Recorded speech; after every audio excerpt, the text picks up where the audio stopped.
So you don't mind if I smoke? Oh my God. If you do smoke, I would honestly, I'd be into it. Welcome to The Waves, Slate's podcast about gender, feminism, and surviving the entertainment industry for over 40 years. Every episode, you get a new pair of feminists to talk about the thing we cannot get off of our minds. And today you've got me, Daisy Rosario, senior supervising producer of audio here at Slate. And today I'm talking to character actress extraordinaire, Caroline Aaron. Like almost all incredible character actors, Caroline Aaron has a name that you might not recognize, but a face that you'll remember from many movies and television shows, including Edward Scissorhands, Sleepless in Seattle, 21 Jump Street, the movie, Sex and the City, and Curb Your Enthusiasm. And of course, she's most recently been in the spotlight for her role in Amazon's The Marvelous Mrs. Maisel. The show follows the story of Midge Maisel, a Jewish wife and mother in 1950s New York City, who discovers she has a real talent as a stand-up comedian. Aaron plays Shirley Maisel, the mother-in-law of the title character. In this scene, she explains her very special accounting system for the family business. This column is the money we have. This column is the money we will have as soon as these people from this column or that column pay us. Unless it has a bagel stamp, which means it's still being negotiated, but we started the work anyway in case it works out. 3 flags, that means the check cleared. 2 flowers, that means a half and half. A half and half? Half check, half cash, or half cash, half services, or half something and half something else. You have Kaufman and Hard write this bit? Can I just ask you, there is a Sunny spelled with a U and a Sunny with an O and another with an IE. Is that the same Sunny? Of course it's the same Sunny. It's Sunny. Sunny from Queens. Pop, you need an accountant. What are you talking about, accountant? This is a foolproof system that I invented myself. Completely secure. Only I can understand it.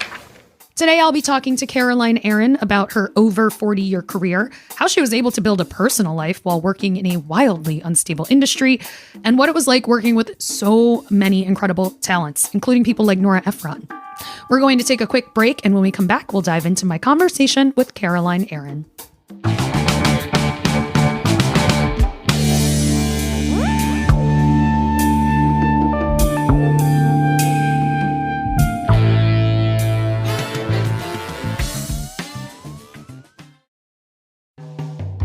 Macy's is making moves to bring more parks to more people across the country.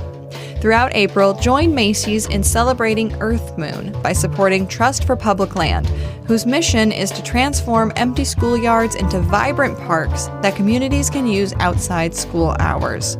Just round up your next in-store purchase or donate online to Trust for Public Land. Shop sustainable products and learn more from clean beauty business owners at macys.com/purpose. We are back, and before I jump in, I wanted to give you a heads up that you may notice some background noises here and there. We had this conversation via video chat. Now, let's dive in. Caroline Aaron, welcome to The Waves. I'm so happy that you're here. Thank you. In the intro, I explained to our listeners that they know you from so many things. How did you get started in acting? Well, my mother would say that it was summer camp and that she really regrets ever sending me there. But we had a choice between going on a mountain climbing trip or being in the bunk show. So being very committed to sitting down, I said, I'll pick the bunk show. And they were pretty elaborate. I mean, it was something I always loved doing. I think, when I really think about it, my father died when I was very young. My mother was a 38-year-old widow with 3 children, 8 and under. And I think that making her laugh was the greatest thing that ever happened in my childhood. And the minute I found out how much power there was in entertaining people and how healing it can be, it became something that was my life's pursuit. I want to talk a little bit about what it is like to just be a character actor in general. The day-to-day reality of being an actor is essentially being a freelancer. That's right. It's like I said to my daughter, who graduated from the Rhode Island School of Design a couple of years ago, and she is a textile artist, and she applied for some job and she didn't get it, and she called me, and she was very sad and stuff like that. And I said to her, if you want to live a creative life, you have to make friends with uncertainty. And it does wear on you, When I was in LA, there would be days, weeks, months where I'd go, I just want to know where my parking place is and have my name on it. And that's the place I'm going to go every day. It doesn't work like that. And I said, uncertainty is not right for everyone. And we have delivered such an uncertain world to the next generation in so many ways. To add the uncertainty of a passion to this uncertainty around them with, climate change and school shootings and things that we certainly were not part of my narrative or part of my childhood in that sense. And I understand it is it's a hard thing to do. Being a character actor, all actors are character actors if they're good, is that you play lots of different characters. And, I was lucky when I was in school, I had a professor that said, you have to figure out for yourself the pain versus pleasure principle, because you have to really love it when you're doing it, because there's so much time that's spent not doing it, not doing the thing that you love. It's not like being a painter or an author in a sense, which means that you create by yourself. Acting is a team sport, and you're always looking for a team that will have you, no matter where you are in your career. Yeah, gosh, that's so true. So I am wondering, because you have this, over 40 years of experience at this point of essentially being a freelancer, and how has that changed over the decades? I guess part of me wonders that, one, because we have so many women on this show who talk about balancing, their work and their career in general. So for you to build a life, obviously you've mentioned your daughters, like you have a personal life that you definitely took the time to invest in. But then also knowing that, in the last many years, just the idea of freelance work and the fact that so many people have to do freelance work has become a bigger part of the conversation. So for you, as someone who kind of has always been this. I would say one of the big changes that I've seen since I began is that in the same way that, let's say, show business is a microcosm of the larger sense of business in the world that we live in, we have eliminated the middle class in our country, where you're either very rich or you're not, and there is no middle in between. The same thing is true in show business, is that you could be a quote-unquote working actor in the old days and build a life. I don't think you can do that anymore. You have to be quote-unquote successful. Most of the people that I started with, you look at your community, I would say the majority of them have dropped out. It just gets too hard after a while, because you do want to have a life. You want to have a roof over your head and food in your stomach and know that you can keep going. And for some people, it was like they just went, okay, uncle. And it had nothing to do with how talented they were or whatever, because there was a time that if you'd been in a lot of movies, as I have been, that you would get a promotion as you went along, right? So that would be normal in any other job. So she's been in this, and this, so we're going to pay her this time. So that as you went along, you could actually build up a kind of way to make a living. But you can't do that anymore. You either are being paid scale, the least they can pay you, or you're being paid $20 million, which to me is a microcosm of sort of what's happening in the country, period. But I think this elimination of the middle class for kids too is they have to get on the work ride. We've eliminated floundering, is what I'm saying. I floundered and still managed to pay my bills. Do you know what I mean? But you can't do that anymore. And that sort of makes me sad. Yeah. I mean, I think that is where a lot of creative people find themselves is exactly. have to have that time to kind of try certain things. I think especially also if you want to pursue a deeply creative passion, something like what you're talking about with acting and how inconsistent it can be, then you also want to have time to kind of, adjust what your idea of your version of it is. You get rejected, but not the level of rejection. You're going to have to hustle jobs, but maybe not the level of how do I get out of here to go make an audition? And you think you're going to graduate. That's the thing. And may I just say, I haven't graduated yet. I'm waiting to graduate. You never graduate from that struggle. Do you know what I mean? It's like, it's ongoing, and you have to love the art form and the challenge that it brings to you to make it worth it. That old movie, Looking for Mr. Goodbar, I thought there's got to be a version of it of looking for my shit job, because I've had a bazillion of them. Where do I have time to go to the audition, and do I have time to do this work and because you have to make money is really what it comes down to. And I often say to my daughter, there was a reason in the old days there was patrons of the arts. It's fairly recent where work, the idea of work, was supposed to be something we enjoyed. Work was something we did in order to create a life that we enjoyed. And so now, it's like follow your bliss, has come to bite some of us in the ass in a big way, as opposed to just the idea of what is work and what does it mean for me, So it has evolved a lot in the time that I've been doing it. When I started, there were people that only wanted to go to regional theaters and just do plays, and they could. All gone. Alrighty, we're going to take a quick break here, but if you want to hear more from Caroline and myself on another topic, check out our Slate Plus segment, where today we're talking about what it's like to work with strong women like Nora Ephron and Amy Sherman Palladino, the creator of The Marvelous Mrs. Maisel. And please consider supporting the show by joining Slate Plus. Members get benefits like 0 ads on any Slate podcast, no hitting the paywall on the Slate site, and bonus content of shows like this one. To learn more, go to slate.com/thewaves plus.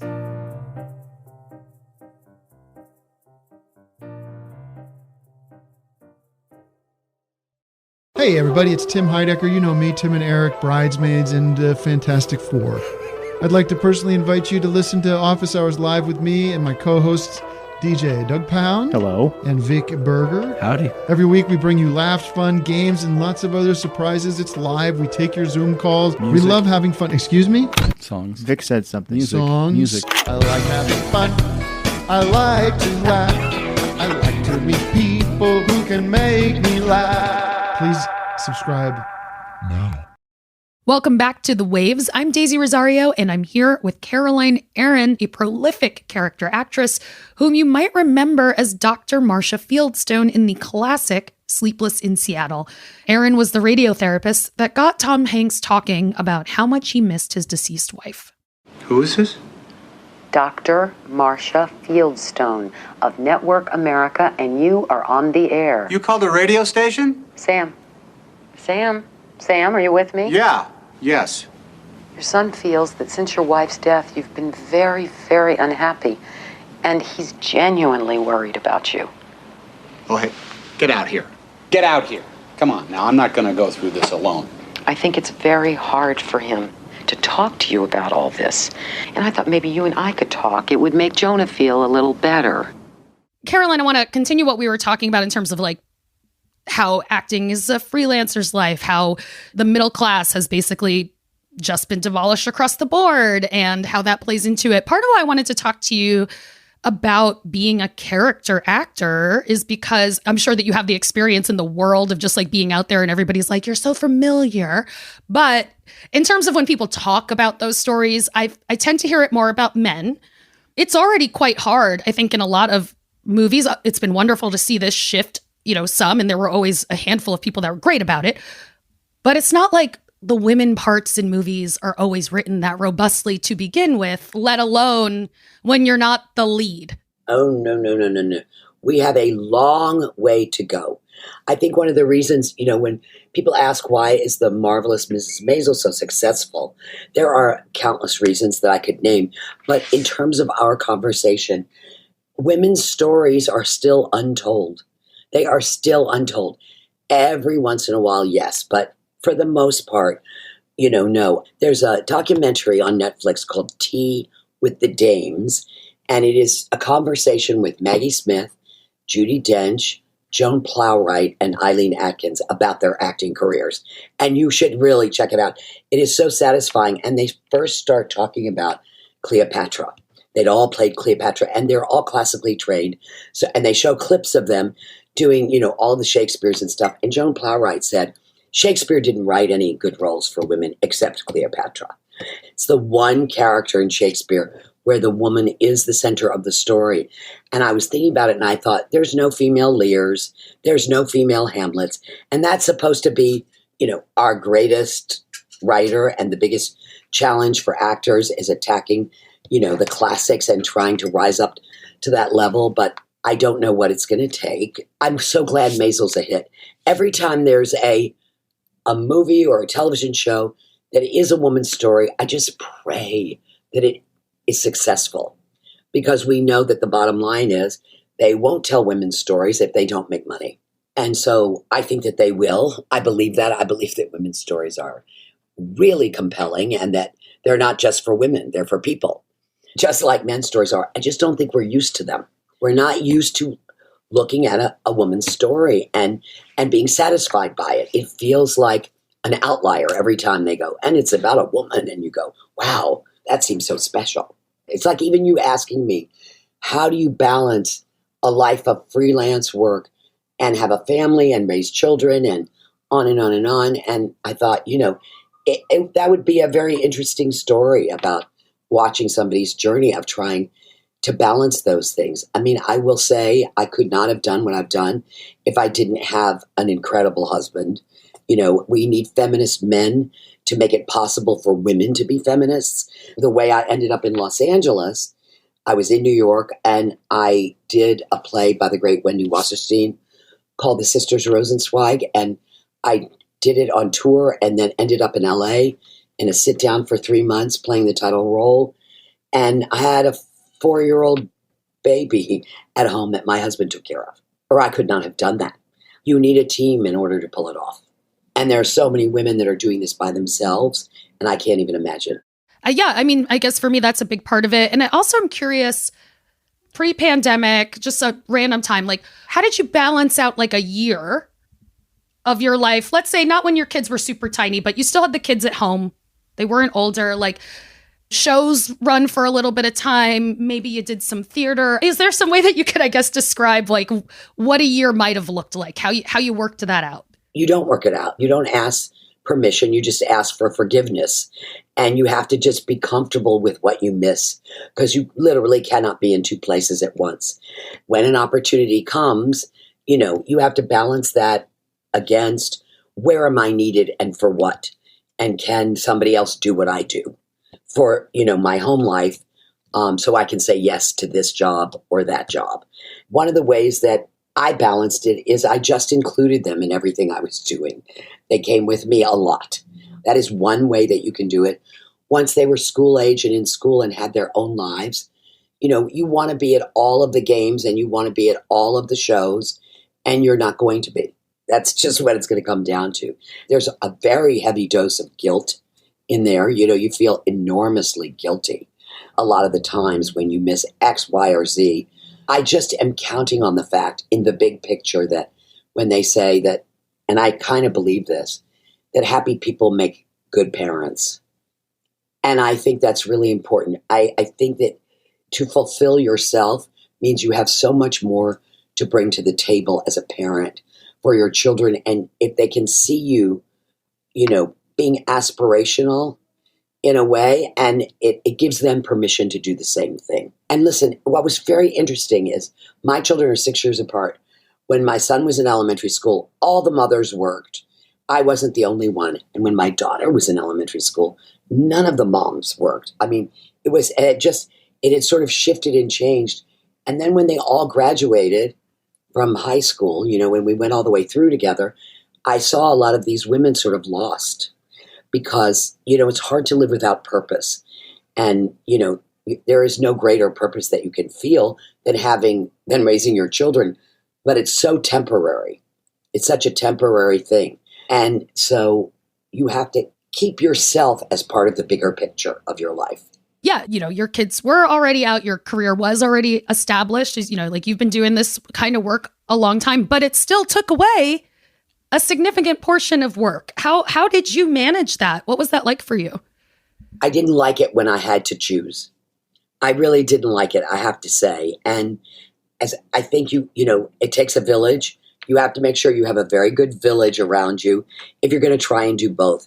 Because otherwise I think that women will just run themselves into the ground. And some women don't have a choice where they are working regular jobs, 40, 50 hours a week in order to provide for their families. And they miss a lot.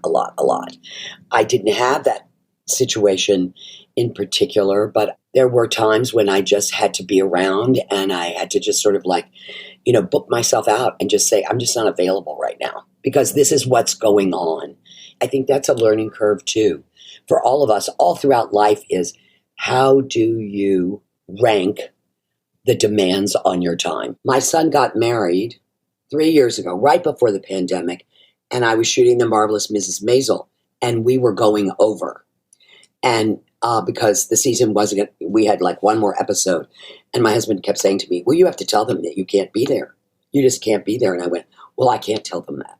And he went, well, they can't change the wedding. I mean, those were two immovable obligations in my life, was to be at my son's wedding, obviously. And, you know, I was under contract to this wonderful job that I didn't in any way want to disrupt by saying, you know, you have to wrap me up by such a date. I mean, when you're part of an ensemble, I don't feel comfortable making my narrative the only narrative. That's just not how I am. So it was just like holding my breath going, how did today's shooting go? We're getting there. I have 2 more days. Will it be before the wedding? Do you know what I mean? And I just figured I'll just, you know, back up until I hear glass. I went, okay, I'm not going to do anything about it, and I'll just get there. It'll work out. You just keep saying to yourself, it'll work out. It's scary when you have those kinds of conflicts. I will say I've found in my conversations with the character actors I've been lucky enough to have conversations with, it's like there is always more of that awareness, because you guys are also super aware that essentially like everyone on set is a freelancer, you know, like people don't realize that about crew people either. And so I think because you guys work across such a range of productions, that becomes very obvious and top of mind for you. In terms of what I do, obviously it attracts a great deal of narcissism in terms of people. I've been really lucky with the people that I've gotten to work with, that I have not had a lot of that. And show business is very hierarchical in the way that it's structured. Do you know what I mean? And I don't like that part of it. And I'm always trying to say, you know, when you and I are doing a scene together, it doesn't matter that you're a movie star and I'm not. We're throwing the ball back and forth for the audience. And so we have to be on a level playing field. Many years ago, I was doing a movie, and all the extras, because of the scene, were way into their 80s. And they had them on folding chairs outside in the sun, you know, and I was like, this is not okay. This is just because they're the extras, as opposed to the brand names, should not determine how they're treated. What should determine how they're treated is what they need in order to be comfortable. Now, that's not going to happen unless people like me speak up on a set. I've just enjoyed speaking with you so much, Caroline. Thank you so much for talking to me. I really enjoyed it too. Absolutely. That is our show for this week. The Waves is produced by Cheyna Roth. I am senior supervising producer. Alicia Montgomery is vice president of audio. We would love to hear from you. Email us at thewaves@slate.com. The Waves will be back next week. Different host, different topic, same time and place.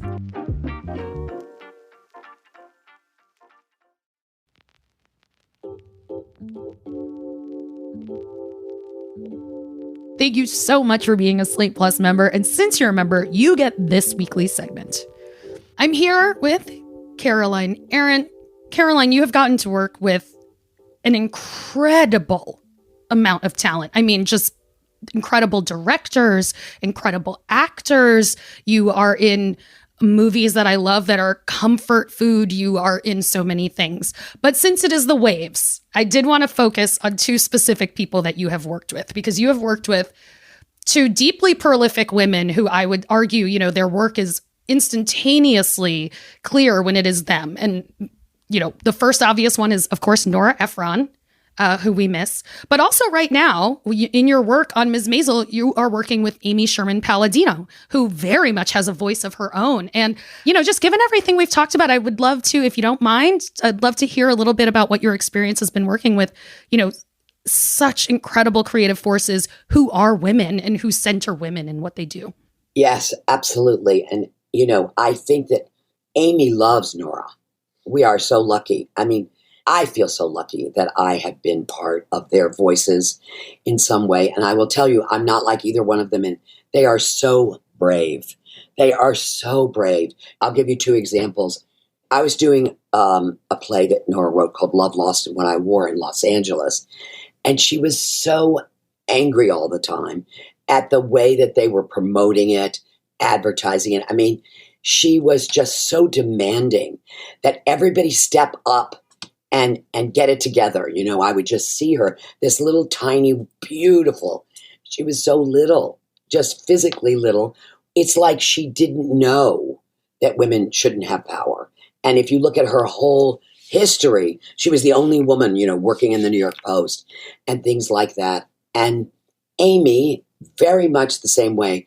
I think she told us after the first season and, you know, sort of the word came down, you know, it doesn't have to be so Jewish. We love the characters. And Amy said at the beginning of the second season, so you know what I'm going to do? It's going to be twice as Jewy as it's ever been, which I just loved so much. She was like, she was having none of that. You know what I mean? And I always go, wow. I told Amy recently that I feel like, you know, she brought Dorothy Parker back to our roundtables. All of Dorothy Parker's royalties, or whenever you want to use any of her material or anything, all goes to the NAACP, which is such an interesting fact about somebody and what they cared about. And Amy is the same way. She said about this show that one of the things that she was absolutely committed to was, she said, I want the main romance of this story to be two women who are there for each other and who support each other's careers. Because she said, you see women all the time on television and in films, and they're not very good to each other. And she's sort of right. And it's not true in life. That's the thing that's so funny. Women to each other as adults are the foundation of our support systems that we could not live without. And yet on screen, those friendships and those people that we rely on to let us keep going, even when it seems impossible, are not represented. So the Susie Midge relationship has been very consequential to Amy and the story she wanted to tell. As a woman in Hollywood, she didn't have women help her. And women in Hollywood traditionally do not help other women. They don't bring other women along and say, I was you, and now I want you to grow into me. They don't do that. They turn their backs on women. That was just some of our Slate Plus segment. If you want to hear the whole thing, go to slate.com/thewavesplus to become a Slate Plus member today. Slate.com/thewavesplus.